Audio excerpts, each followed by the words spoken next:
Du coup, là, on a des questions des gens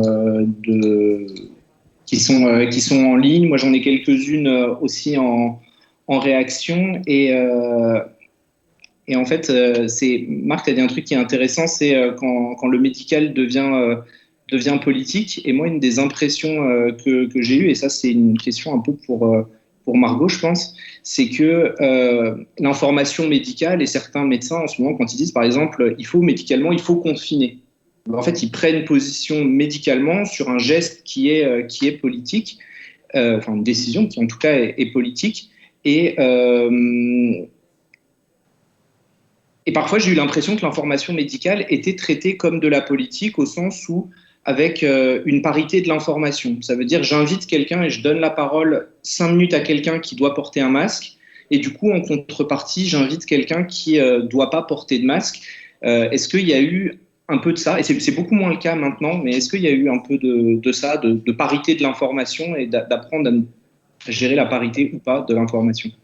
D'avoir le contradictoire, oui, je pense, ça en permanence. Après, je pense que pour le grand public, ça a été l'occasion aussi de découvrir vos spécialités. Parce que avant, je pense que moi, j'ai commencé cette spécialité au moment de la crise d'Ebola en 2014. Et à cette occasion, j'avais pu rencontrer plusieurs infectiologues, mais aux yeux du grand public, différencier un infectiologue d'un virologue, d'un épidémiologiste, d'un réanimateur, c'était pas forcément évident. Et je pense que les différents points de vue reflètent assez bien vos différentes spécialités. Je trouve ça complémentaire. Je pense que si on interroge un épidémiologiste et un réanimateur, ils auront peut-être pas la même vision qu'un urgentiste en ce moment. Enfin, je pense que c'est complémentaire en fait. Juste, Arthur, si tu me permets, moi je voudrais poser une question à. Moi, je me demande quand même si le concept de la chaîne information en continu, quelque part, torpille pas un peu tout le principe. Parce que quand on est obligé finalement d'alimenter une antenne, et dans ce milieu-là où tout le monde voulait savoir, et encore une fois, ça c'est complètement normal, mais on est quand même arrivé à donner du temps d'antenne à des patients niçois soignés à l'hydroxychloroquine en leur donnant un temps d'exposition médiatique équivalent à un prix Nobel de médecine, quoi.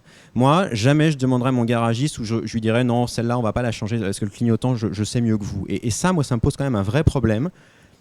Qu'il y ait des experts contradictoires, des médecins contradictoires, des épidémiologistes qui répondent aux virologues, je trouve ça extrêmement sain. Et d'ailleurs, c'est ce qui permet à la fin de dégager un message. Et on a besoin d'études contradictoires. Et d'ailleurs, la science est contradictoire. On avance d'un pas, on recule de 2 pas, on réavance de 3 pas. Mais là, quand même, moi, tout ce qui m'a gêné là-dedans, et c'est ça, c'est quand même au-delà de ça. Quand on finit à dire oui, il faut valider l'hydroxychloroquine parce qu'à 58% les Français sont pour dans le Parisien, voilà, je trouve que je ne sais pas quel est votre sentiment là-dessus et est-ce que le principe de la chaîne info continue où il faut qu'il y ait tout le temps quelque chose qui se passe à l'antenne a pas un peu contribué à ça quand même? Bah, pour moi, c'est facile toujours de refaire l'histoire rétrospectivement. Quand on était au début pour reparler de l'hydroxychloroquine, c'était pas du tout aussi clair que ça. Moi, je me souviens d'avoir reçu même des textos de médecins que je connaissais qui m'ont dit écoute, je suis hyper emmerdée, j'en ai pris, je me sens beaucoup mieux. On a bien vu que c'est pas ça qui faisait la preuve. Et après, si on met un patient à l'antenne, notre rôle est de mettre un médecin pour dire c'est pas un témoignage qui fait la preuve. C'est pas ça la science. Donc, je pense que c'est juste l'équilibre. En tout cas, euh, moi, j'ai toujours veillé en étant plutôt aidée par ma rédaction en chef, parce que le directeur adjoint de la rédaction a une femme ancienne journaliste scientifique et qui est très, très au point sur ces sujets. On a toujours veillé à rester les plus factuels possibles et à ne pas hésiter à dire quand c'était pas clair, quand c'était clair, quand c'était et à inviter ceux qui savaient le plus possible au mieux possible. Ça, après, c'est comme vous le dites, c'est de l'antenne 20 heures sur 24, mais j'ai pas eu l'impression qu'on essayait de remplir l'antenne avec des témoignages fantaisistes ou autres, mais toujours d'être sur une notion d'équilibre entre le témoignage et l'éclairage du sachant, du médecin. L'idée n'était pas de dire et puis après je te laisse Arthur à modérer, mais l'idée n'était pas de dire qu'il était fantaisiste, c'est juste que tout simplement quand on accorde le même temps d'antenne à un prix Nobel de médecine, ou un grand professeur, ou d'ailleurs même un médecin de terrain, peu importe la qualification, et à quelqu'un qui témoigne en disant bah, moi j'en ai pris et il ne s'est rien passé et en plus je me suis amélioré, pour le grand public qui n'est pas spécialiste, le résultat et je dirais le dégât est le même, quoi. C'est-à-dire que finalement, on a mis sur un pied d'égalité médiatique. Les premiers témoignages que j'avais reçus, moi, c'était au mois de février. Et au mois de février, fin février, début mars, rappelez-vous, c'était pas si clair. Il y avait pas du tout autant de publications qu'aujourd'hui. On en était au début, au tout début. Enfin, dites-moi si je me trompe, mais on a quand même eu le sentiment qu'il y avait peut-être une piste à creuser. Après, cette piste s'est révélée infructueuse, mais c'était pas du tout aussi clair que ça aux prémices de la crise. Quand l'idée a été mise sur la table, on n'a pas tout de suite exclu, puisqu'il n'y avait même pas eu les études lancées. Non, mais ce qui était très clair, c'est qu'on ne pouvait pas laisser des gens dire que c'était efficace sans données. Ça, c'est une base. Ça sera vrai tout le temps. C'est-à-dire que on peut toujours évoquer des pistes, mais là, le discours qui a été propagé de façon... mais c'était même plus, on était sur du débat contradictoire, c'est-à-dire c'était complètement écrasé par un discours, ça marche, sans aucune donnée.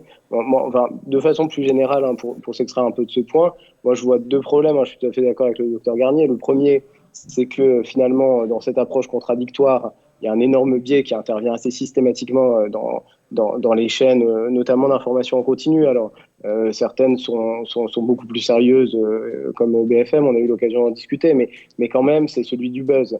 C'est-à-dire, si on arrive avec quelque chose qui est pas conforme à ce qu'on attend, qui est un peu propice à faire du buzz, ça a un avantage. Ça, je l'ai constaté. Puis le deuxième qui est terrible, et moi, j'ai quasiment abandonné ce travail sur les chaînes, c'est que la question qu'on va systématiquement nous poser, elle est simpliste, extrêmement rapide. Ça va être, par exemple, est-ce qu'il faut confiner ? Est-ce que la situation est catastrophique ? On ne peut pas répondre. Nous, le seul rôle qu'on peut avoir, c'est dire, écoutez, l'impression qu'on a, c'est si on ne confine pas, voilà ce qui peut éventuellement se passer, en parlant, par exemple, de toutes les conséquences secondaires au-delà de Covid. Le problème, c'est pas que ces décès de patients qui ont le Covid, même si c'est important, c'est aussi tout ce qu'on va pas pouvoir prendre en charge. Si on confine, voilà ce qu'on peut espérer, et ça demande des discussions pluridisciplinaires. Et je trouve que pour faire de l'information de qualité et aller au fond des choses et donner des éléments exploitables par le public, moi, j'ai jamais réussi dans ce type de chaîne. Et donc, je sais pas quelle est la solution, mais à titre personnel, je la vois pas là. Je pense qu'il faut apprendre à jouer avec les cartes qu'on a, et c'est Camille qui l'a dit, c'est on n'aime pas l'information n'aime pas le néant, l'information n'aime pas le néant, et je crois il y a aussi cette notion du buzz, cette notion du buzz. Je sais plus, je crois que c'est en 2015, dans Science ou dans Nature, ils ont fait une analyse où ils extraient plein d'informations de Twitter, et ils regardent chacune de ces informations, ils la classent vraie, fausse, et ils regardent en fonction de si elle est vraie ou si elle est fausse, comment est-ce qu'elle diffuse. Et ils montrent que les informations qui sont fausses diffusent beaucoup, et je pense que cette crise de la Covid nous a aussi appris à dealer avec cette information, et je pense qu'il faut avoir conscience du fait que les informations fausses vont plus diffuser. Et là-dessus, je me retourne vers Nathan, mais tu l'as un peu évoqué. En fait, ça devient un métier à plein temps, je pense, d'être capable de gérer cette information en partenariat avec les médias. Est-ce que c'est un métier de journalistes médicaux ? Est-ce que c'est un métier de médecin communicant, pour reprendre le terme que tu as utilisé ? Et en fait, c'est apprendre à gérer cette information et à savoir comment est-ce qu'elle va diffuser.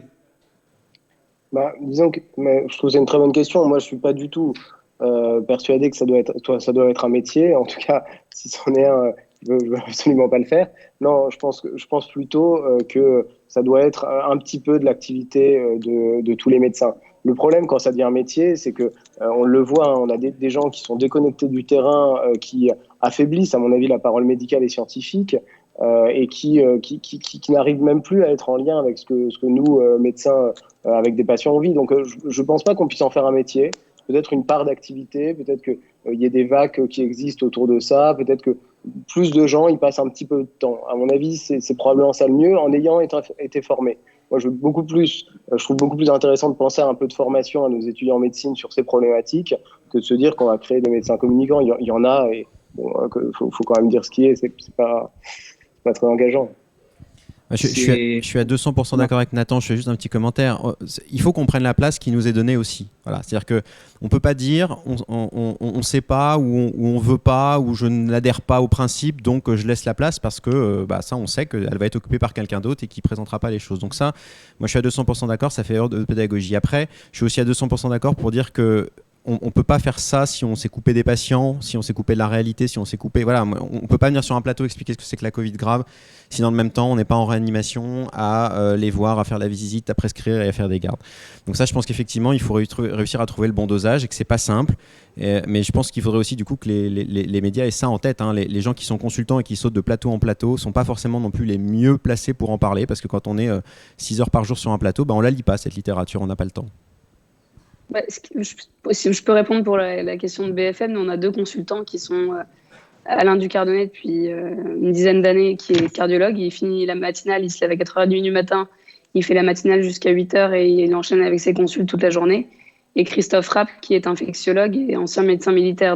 Et pareil, il n'est pas disponible la journée, il est disponible que le soir et en matinale parce qu'il est aux côtés des patients toute la journée. Donc je pense qu'aussi, dans le choix, en tout cas, moi, je ne peux pas être derrière chaque programmateur de chaque tranche. Comme je vous l'ai dit, il y a 20 heures de direct sur 24. Mais en tout cas, on a à cœur d'inviter des gens qui sont au contact de la réalité. Et si ce n'est pas le cas, les présenter comme tels, en tout cas. Ou leur apporter la contradiction quand on est présentateur.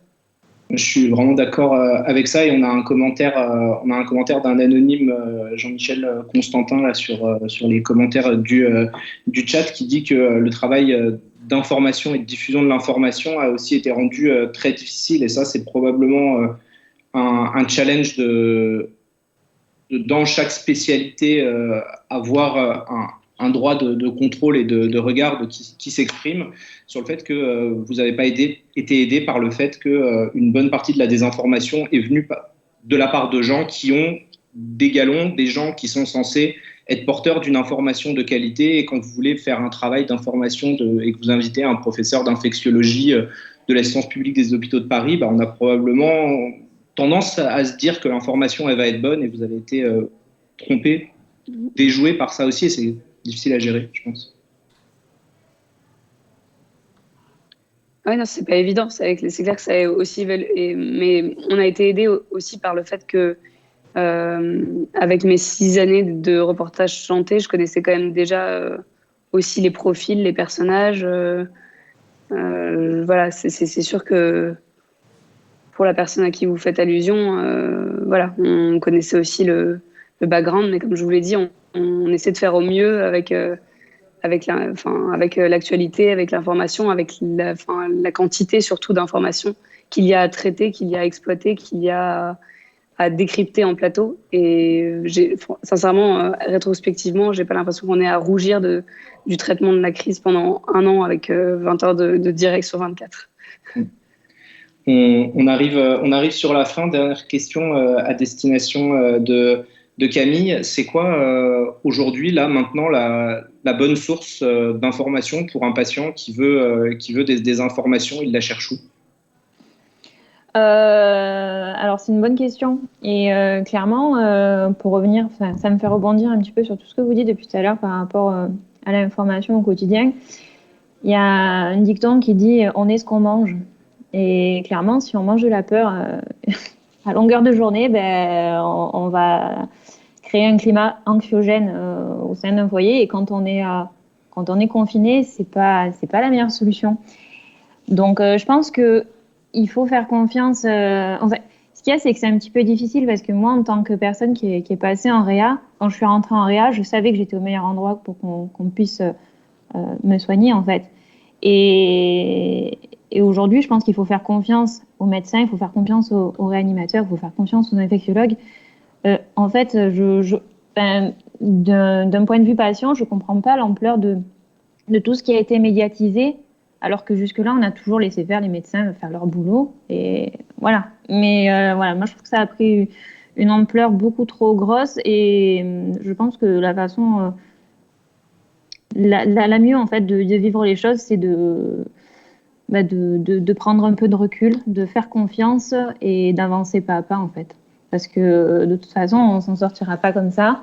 Et il faut faire confiance aux professionnels qui ont toujours fait très bien leur boulot, en fait. Parce que moi, par exemple, par rapport au syndrome de l'aïeul que j'ai eu, j'ai fait un l'aïeul par rapport à la pénicilline, mais jamais je me dirais, jamais je dirais crier sur les toits.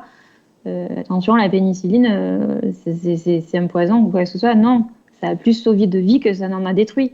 Donc il faut être rationnel. Il faut être rationnel et il faut écouter les personnes qui s'y connaissent en fait. Voilà. Merci beaucoup. Est-ce qu'il y a l'un d'entre vous qui veut ajouter quelque chose dont on n'aurait pas parlé? Et puis sinon, on va conclure.